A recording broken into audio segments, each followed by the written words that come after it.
Yanga wamefurahi kwa kushinda bao 1-0 jana mnamo wa saa 10 jioni.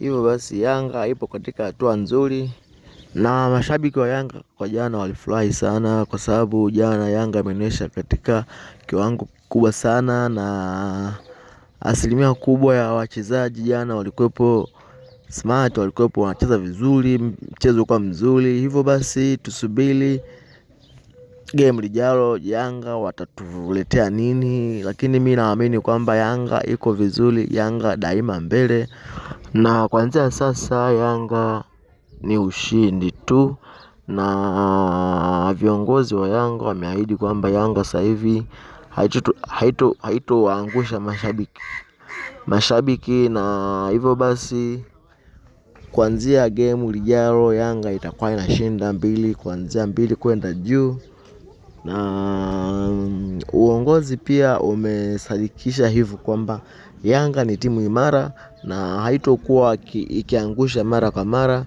mashabiki. Hivyo basi jana mashabiki wa Yanga wamefurahi sana, na game ya jana ilikuwa ni ngumu kiasi kwamba jana wachezaji walikosa magoli mengi sana. Hivyo inabidi tujipange katika game lijalo tena ili tuone tunafanya nini.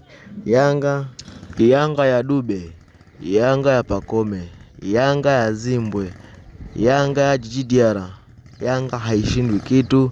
Naamini kwamba Yanga itakuja na matokeo mazuri na italeta vitu vikubwa huko mbele. Mungu ni mkubwa, Mungu aibariki Yanga yetu ya Tanzania, ya Afrika.